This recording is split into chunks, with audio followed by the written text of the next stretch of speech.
وبركاته. الحمد لله كفى والصلاة والسلام على سيدنا المصطفى وعلى آله وصحبه على صدق والوفاء.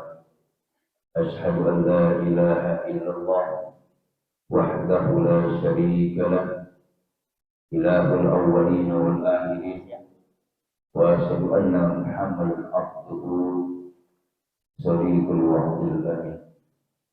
اللهم صل وسلم على سيدنا محمد وعلى آله وصحبه أجمعين، أما بعد. ربي أعوذ بك من همزات الشياطين وأعوذ بك ربي أن يحضرون. ربي اشرح لي صدري ويسر لي أمري واحلل من لساني يفقهوا قولي. Sallallahu alaihi. Puja puji syukur kepada Allah Subhanahu wa Ta'ala yang tidak pernah berhenti, tiap detik, tiap menit memberikan kita nikmat sehat walafiat dan umur yang panjang serta nikmat iman dan Islam kepada kita semua, hingga di pagi hari ini kita bisa melaksanakan sholat subuh berjamaah, dilanjutkan dengan kajian subuh. Ini suatu nikmat yang tidak bisa kita hitung dengan apapun, dan tidak bisa kita balas dengan apapun terhadap Allah Subhanahu wa Ta'ala. Salawat dan salam semoga tercurah selalu pada junjungan kita baginda Nabi Muhammad sallallahu alaihi wasallam dan keluarga para sahabatnya dan kita selaku umatnya. Mudah-mudahan mendapatkan suatu nikmat di yaumil kiamat. Yang sama-sama kita hormati Bapak Ketua DKI Masjid Al-Qurban, Bapak Dr. Andes Haji Abdullah Muhammad, beserta seluruh pengurus DKI Masjid Al-Qurban yang mudah-mudahan dimuliakan Allah Subhanahu wa Ta'ala, para bapak-bapak, para asatidz dan asatidjah, para tokoh masyarakat, bapak-bapak, ibu-ibu, jamaah sholat subuh yang dimuliakan Allah. Baiklah, di pagi hari ini jadwalnya tafsir ya. Mudah-mudahan, tapi saya tidak berani membahas tentang tafsir karena bukan bidang saya tentang tafsir. Tapi tetap saya akan melanjutkan yang kemarin. Karena sebelum kita bahas jawaban kemarin itu tentang yang namanya tentang hati, ini perlu. Kenapa awal pertama kali saya membahas tentang kitab Aqidatul Awam? Di dalam Aqidatul Awam bukan sekedar sifat Allah yang kita bahas. Mungkin bagi anak-anak yang di waktu dulu ya Pak, sifat 20 itu hanya sekedar itu sifat Allah, mending tahu.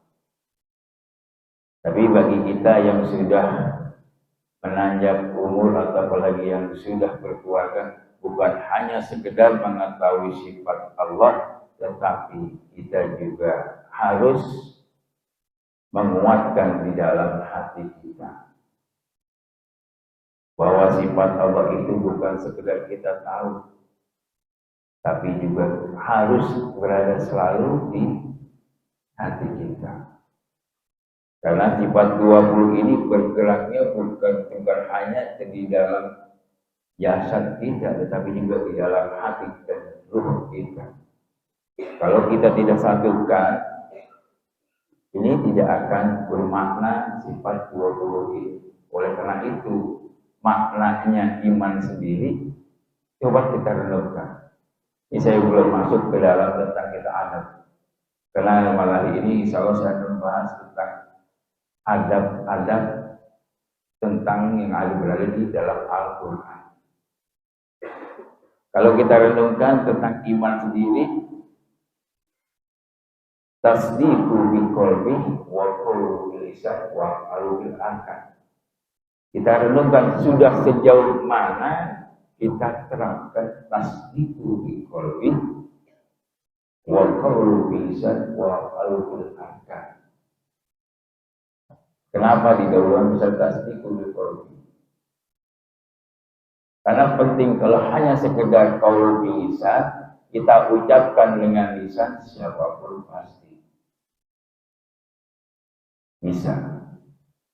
Wa af'alu bil akan kita lakukan dengan perbuatan, semua bisa. Tetapi tasdiqu bi qalbi, ini yang perlu kita perhatikan lebih mendalam. Makanya Rasul menyatakan kalau orang banyak mengucapkan lisan tapi hatinya tidak, maka dikatakan orang munafik. Banyak dengan lihat kita lisannya, perbuatannya, tetapi belum tentu hati. Oleh karena itu kita harus latih hati kita pelan-pelan. Memang tak berat, sebenarnya tidak berat. Makanya kita akan terlihat, kemarin saya sudah nyatakan di dalam sebelumnya, ija saluhat jasadu ulu wa iya pasal ulu wa iya al-qalbu. Jiwa kita akan sehat jauh dari penyakit. Jasad kita akan rusak, masuk dari penyakit semuanya. Itu tergantung hati kita. Baik, kalau kita perhatikan, kok kenapa orang sakit itu jadi sakit? Itu tergantung hatinya. Kalau hati kita bawa tenang, bawa ini, kita yakin pasti kalau hati kita bina, semua penyakit pun akan bisa jauh dari diri kita. Agar terlihat kalau jasad kita itu baik, berarti hatinya sedang baik. Tapi kalau jasad kita sudah tidak karuan, gundah-gulana, pasti hatinya pun sedang bergolak. Itu telah jelas-jelas dinyatakan di dalam kitab-kitab Al-Quran dan hadis Nabi yang sahih. Jadi kalau kita ingin selalu baik, kita bina hati kita. Insya Allah. Karena kenapa? Intinya semua, ketika penciptaan kita ini awalnya nutfah. Jadi setetes air, nutfah alaqah, baru jadi bulghah. Nutfah alaqah itu kalau dijelaskan nama itu setetes air yang suci. Ya kan awal asalnya kita seperti itu. Bukan dari tanah, awalnya Nabi Adam diciptakan dari tanah. Sedangkan kita dari nutfah air. Air apa? Air sperma. Dari ribuan setetes, yang jadi hanya satu. Yang keluar ribuan. Makanya nutfah itu masuk, lalu jadilah segumpal darah. Inilah yang dimaksud dengan hak. Lalu ditiupkanlah ruh oleh Allah. Di sini sudah dijelaskan di dalam Quran, itu jelas. Ditiupkan ruh kita, makanya kalau para ulama tasawuf yang namanya ruh, ruh itu tidak bisa dikatakan laki-laki dan wanita. Berhubung ruh itu masuk ke dalam jasadnya laki-laki, jadi laki-laki. Masuk ke dalam ruh perempuan, jadilah perempuan. Ruh tidak bisa dikatakan itu ruhnya laki-laki ketika keluar nggak bisa. Karena sampai di Quran pun telah jelas. Yas'alunaka 'anir ruh, qul ruh min amri rabb. Jangan kau teliti tentang ruh, karena ruh itu hanya Allah yang tahu. Oleh karena itu kita larinya nanti di hati. Karena kenapa kita minta ke hati? Karena antara hati dan ruh itu nanti akan. Makanya kolbun itu penting kita bina. Bukannya jasad itu hanya sekedar pacaran yang normal. Makanya ada yohir dan batin. Justru yang batin inilah yang akan memancarkan kepada yohirnya. Jangan kita nampakkan johir kita, tapi batin kita mati. Itulah kadang-kadang yang dijelaskan oleh Rasul, itulah orang-orang munafik. di lisannya, di perbuatannya, tetapi di hatinya tidak sama dengan perbuatannya. Pada pagi hari ini saya sedikit akan mengangkat tentang adab, yaitu tentang adab di dalam Al-Quran. Jadi kita hidup dimintakan Allah itu kita harus memakai adab Al-Quran. Karena sebagai contoh baginda Nabi itu sendiri akhlaknya adalah akhlaknya Al-Quran. Semua apapun yang dilakukan baginda Nabi itu berdasarkan Al-Quran.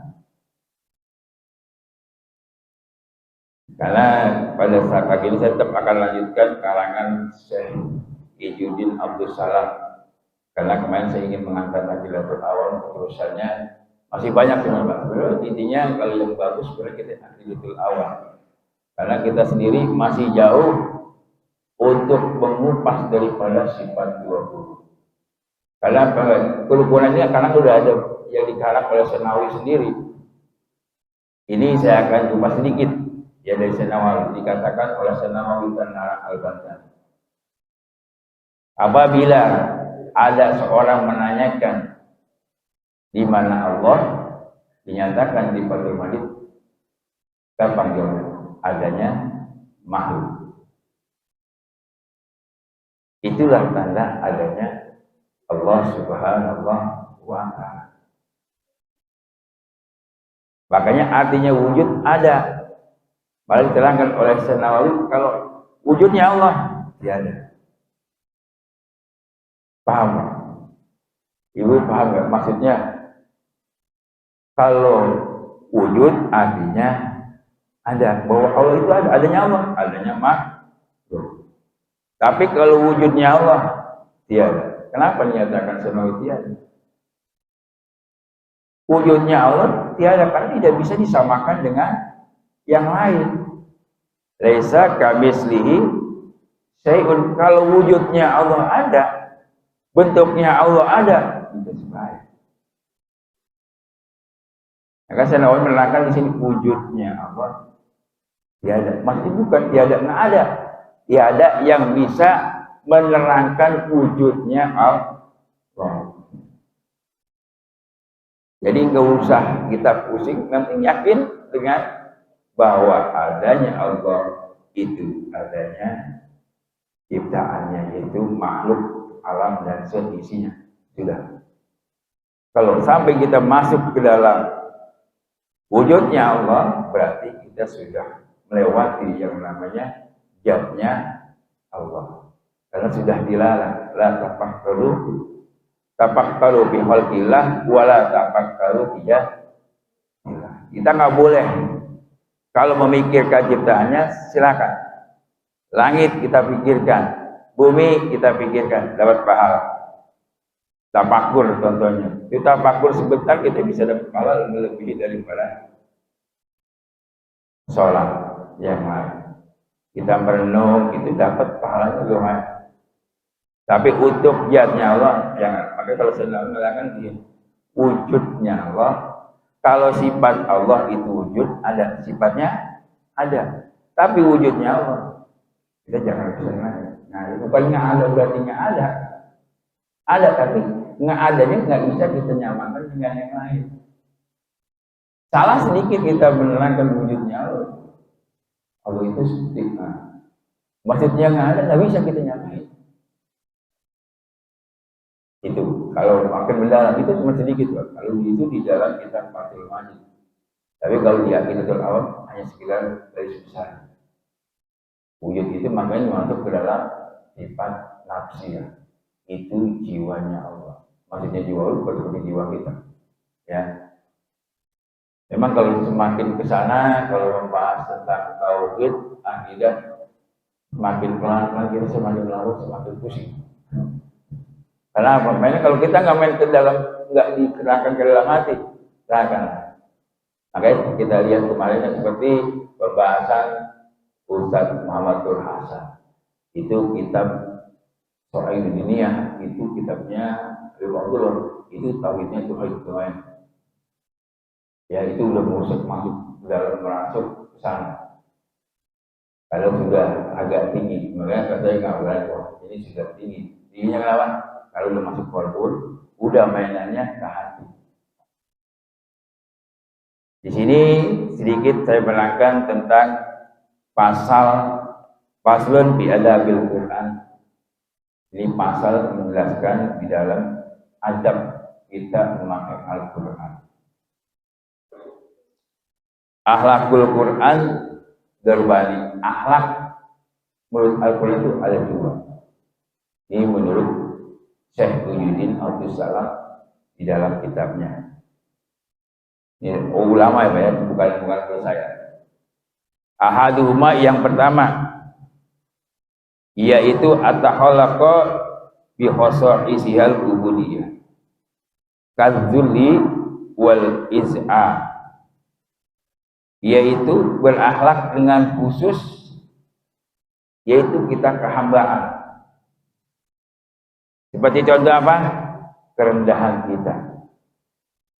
Makanya kita perhatikan baginda Nabi tidak pernah menunjukkan bahwa dia itu paling mulia, paling agung. Belum pernah kita lihat tingkah laku adab baginda Rasul itu tinggi, pasti merendah. Makanya di sini kita yang pertama kita diminta dengan sifatnya Allah yang khusus, kita harus punya sifat namanya tawadhu, artinya merendahkan diri. Satu ini dalam Quran. Jangan kita membanggakan apapun diri kita, baik terhadap sesama manusia. Di sini, kalau mau beradab Al-Quran, kita harus punya sifat rendah diri, atau juga termasuk dalam sifat tawadhu. Karena yang ini penting, Al-Quran di dalam Al-Quran dijelaskan. Memang kalau kita jelaskan ke luas lagi, jelaskan tafsir maupun kita tidak boleh mempunyai sifat mengagungkan diri dan aku jujurnya. Maka kita lihat Rasul. Sampai Rasul ditawarkan oleh malaikat Jibril. Apa yang ingin Rasul mau? Tinggal bilang dengan malaikat Jibril. Muhammad, kalau kau minta gunung Uhud kujadikan emas, kujadikan emas. Tapi Rasul sampai seorang Yahudi yang setiap hari diberi makan. Ini peristiwa yang sangat mungkin bagi kita tidak akan sama. Setiap hari baginda Nabi jalan hanya untuk memberi makan seorang Yahudi yang matanya buta, tidak melihat, tiap hari disuapi. Sampai disuapi tiap hari, yang dibicarakan, yang dihina tiap hari dilecehkan Nabi Muhammad.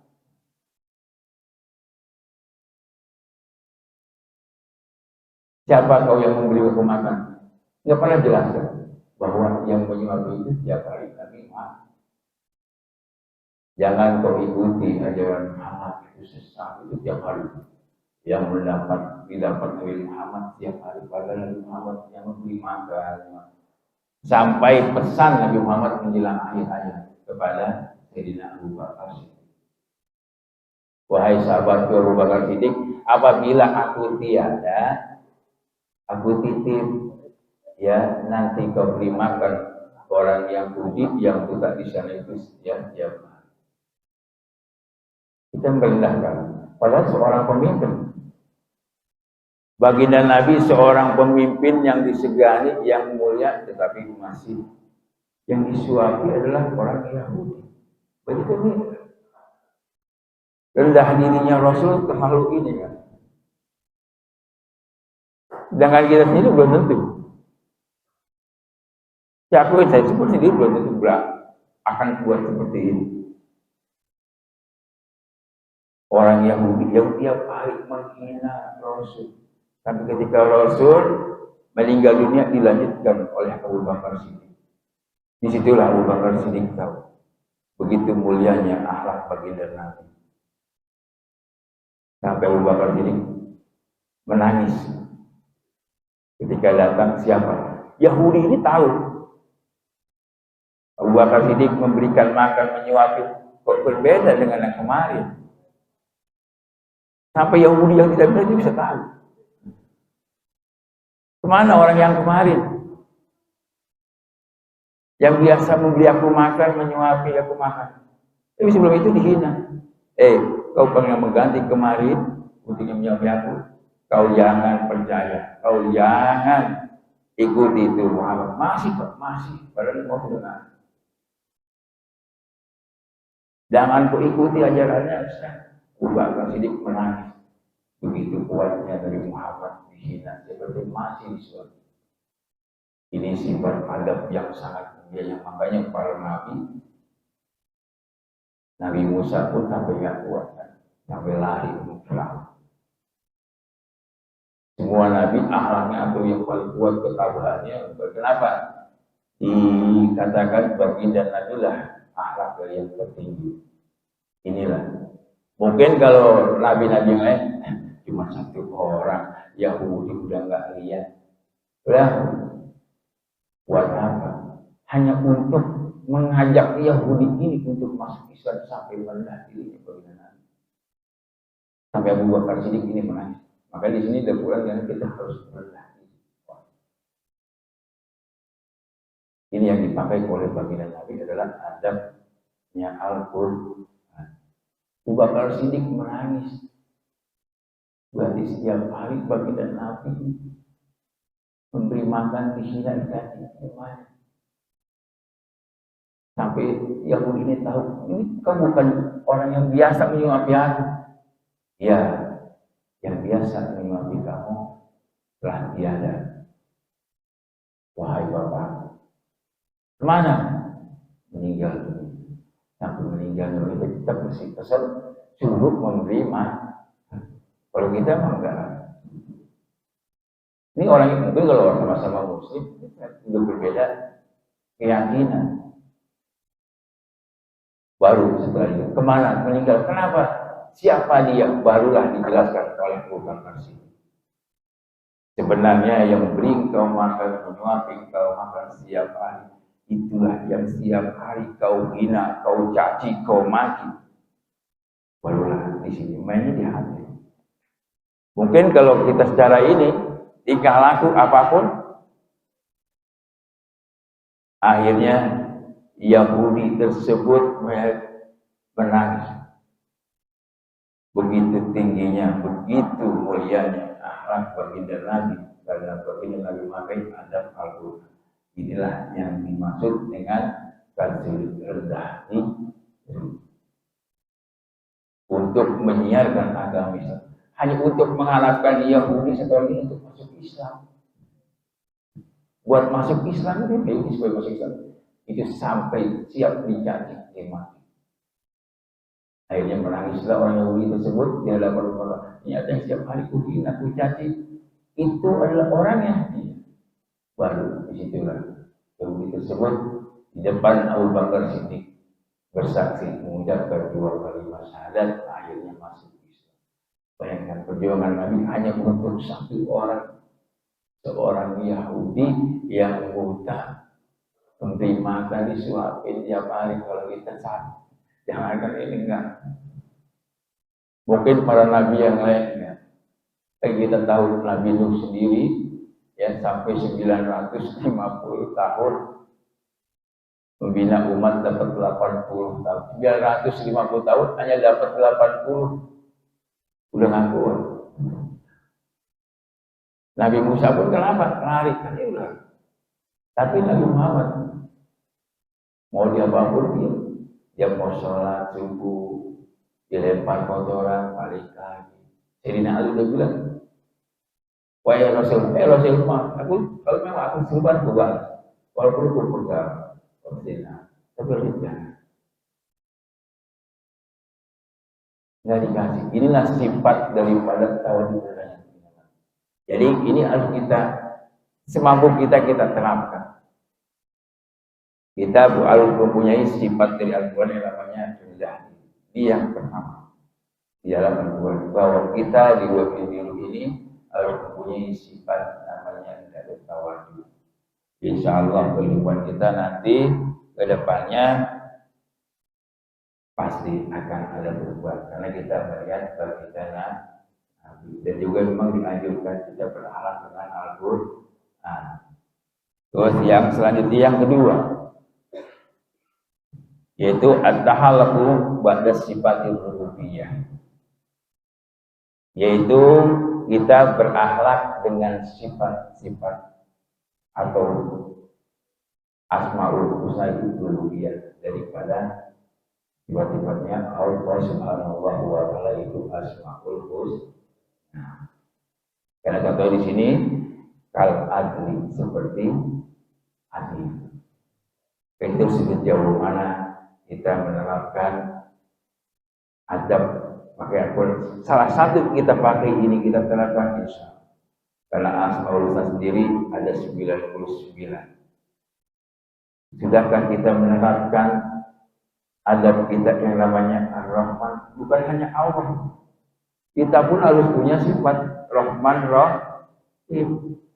Allah sendiri tidak memandang. Nabi Muhammad tidak melihat dia itu Yahudi, dia itu Nasrani, dia itu siapa. Yang namanya Rahman Rahimnya Allah diterapkan sama baginda Nabi.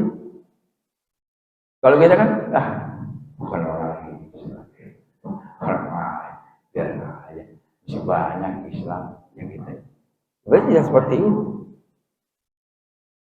Karena kenapa? Kalau kita terapkan sifat-sifat Allah yang 99 ini di kehidupan dunia, kita yakin umat-umat lain pun akan melihat bahwa Islam sangat memiliki akhlak mulia yang agung. Dalam kehidupan sehari-hari kita pakai Rahman Rahimnya Allah, Al-Afu Maha Pemaafnya, Al-Ghafar Pengampun. Sebesar apapun dosa manusia di zaman kita sama ini, ada orang punya dosa, nggak bisa, nggak terima sambil biasanya kan gitu. Maka kenapa larinya mainnya di, padahal kita dianjurkan di dalam Al-Quran kita harus mempunyai akhlak daripada makhluk agar kita bahagia baik di dunia maupun di akhirat. Kita pakai ajaran Al-Quran ini, pasti kita akan mendapatkan kenikmatan baik di dunia maupun di akhirat. Itu sudah pasti, karena sudah dijamin oleh Al-Quran. Sekarang sudah sejauh mana kita menerapkan adab-adab dengan Al-Quran. Ini salah satunya tadi merendahkan diri kita. Karena kita harus bisa punya sifat salah satu dari yang dianjurkan oleh Al-Quran. Apalagi yang banyak kita memiliki yang sebagian ini sifat-sifat daripada ketuhanan. Karena Rasul mengajukan kita perhatikan kenapa kita suruh mencontoh daripada akhlak Rasul. Karena Rasul itu menyebarkan Islam dengan akhlak, bukan dengan ini. Dengan akhlak. Dengan mencontohkan seperti akhlaknya. Makanya di Quran dijelaskan sendiri. Sampai dikatakan akhlak yang agung itu ada pada baginda Nabi. Di Quran sudah jelas. Kita suruh mencontoh kecil, yang paling kecil, sedikit, tapi insya Allah. Misalnya kita dalam kehidupan, kita terapkan hidup dalam keadaan tawadu. Karena apa yang kita banggakan, apa yang kita agungkan di dalam diri kita ini, jasad yang ganteng, wajah yang cantik. Tapi manakala ketika ruh kita ditarik, apalagi kita bangga.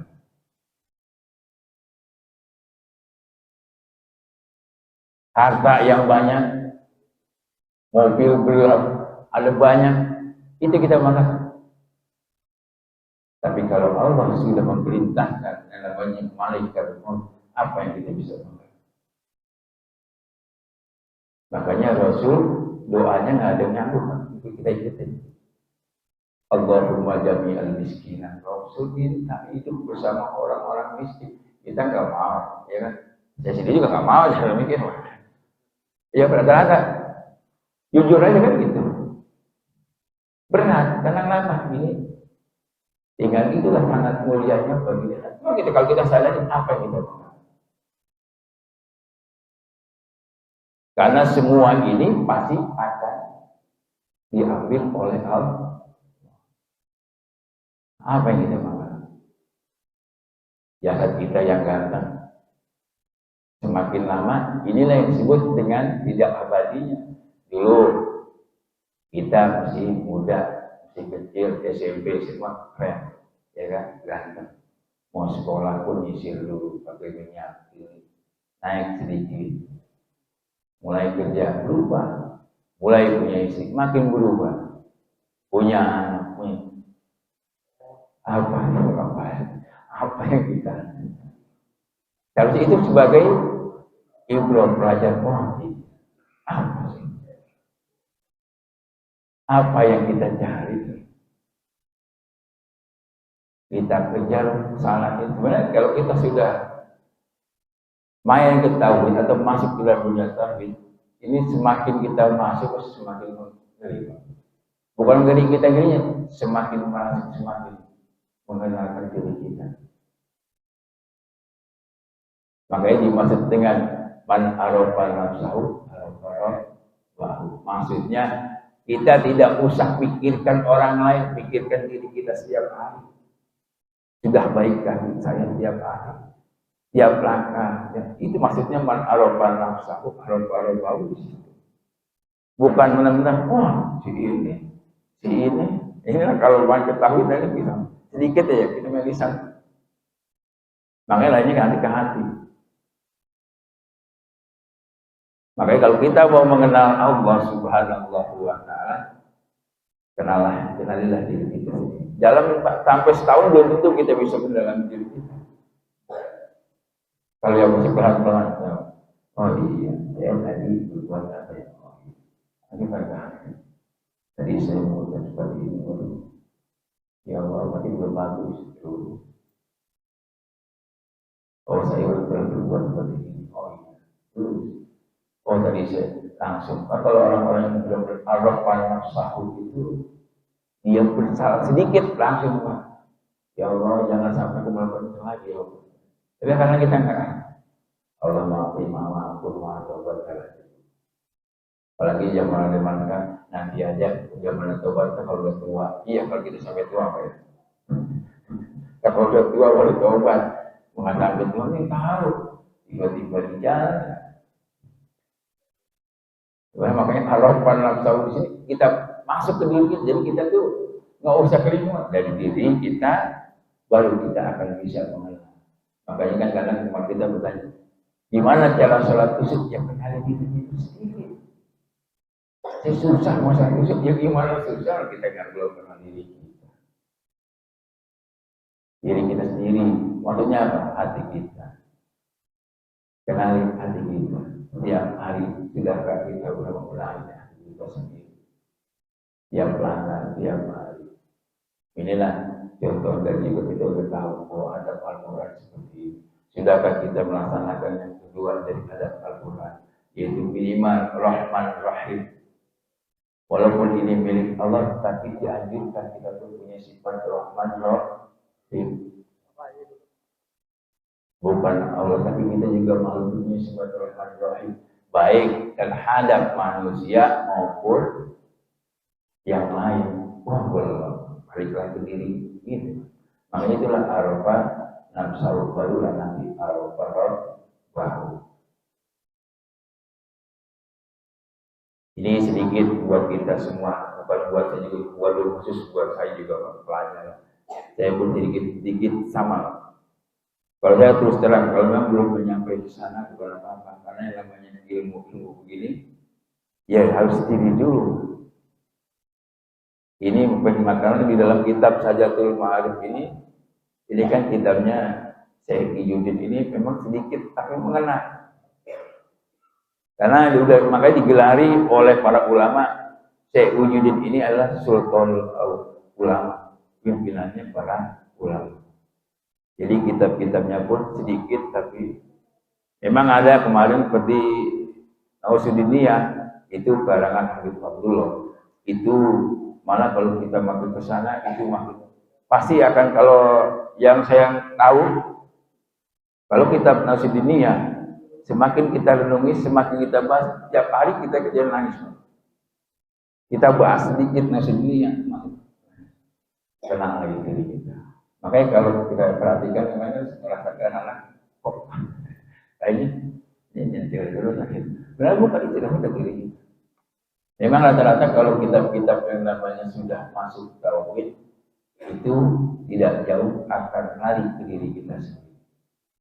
Sudah sejauh mana kita terapkan akidah akhlak kita baik terhadap sesama maupun terhadap Allah Subhanahu wa Ta'ala. Jamaah sholat subuh yang dimuliakan Allah. Dilanjut, yaitu ada juga di sini diterangkan fa inna sifatul ilahiyah durban. Maka biar kita bisa memisahkan bahwa sifat-sifatnya Allah itu dibagi kembali kepada dua.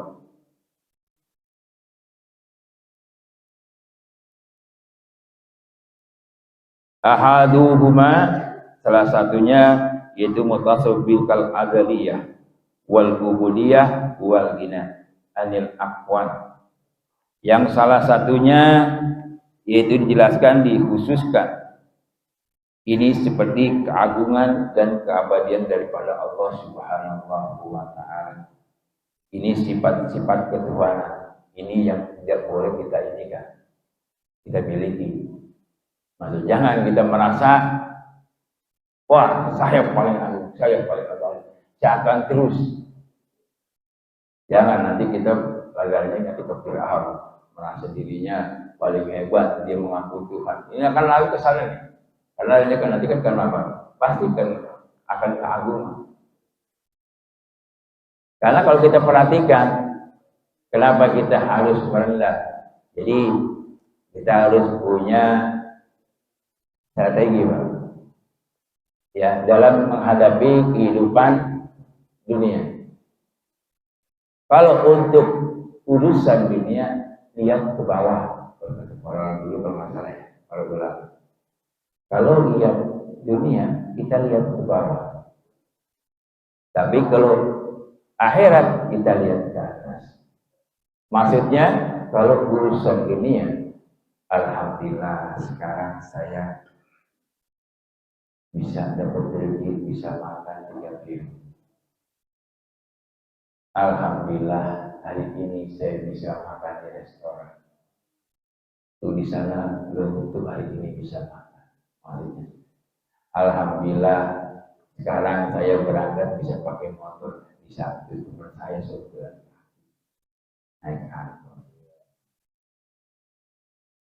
Tapi untuk urusan akhirat kita lihat, bisakah saya seperti dia yang setiap hari di masjid tidak pernah putus sholat ini?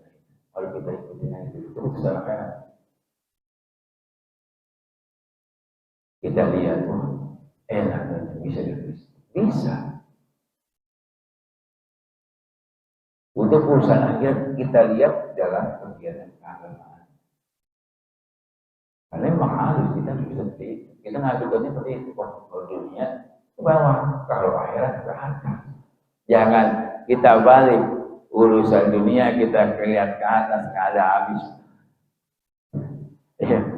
Kita punya motor, pulang punya mobil harus nih. Biasakan itu nanti akan lari ke hati. Udah nanti itulah yang disebut dengan penyakit hati. Ya bentar-bentar lihat depan rumah, udah punya mobil, saya punya motor harus di dunia. Kalau sudah begitu tidak akan sampai, tidak akan ada habis. Makanya Rasul sendiri menekankan jangan taufik. Boleh kita mengejar dunia, tapi jangan lupa taufik juga akhir. ikmal junnaka ka'annaka ta'isu abadan wa'mal akhiratan tamutu. Silakan kau urus urusan duniamu seolah-olah kau akan hidup selama. Tapi ingat, urus juga akhirat seolah-olah kau akan mati besok pagi. Ini yang harus kita jadikan. Jadi seimbang. Ketika kita ngejar dunia, boleh. Mau jadi pemain silakan. Tapi ingat kita, ada diri ini akhirat pun kita jangan sampai dikalahkan oleh urusan dunia. Mungkin hanya ini yang bisa saya berikan sedikit. Mungkin nanti kita akan ada pertanyaan. Sekali lagi saya mohon maaf apabila ada yang kurang benar. Dan silakan kembali kepada Bapak.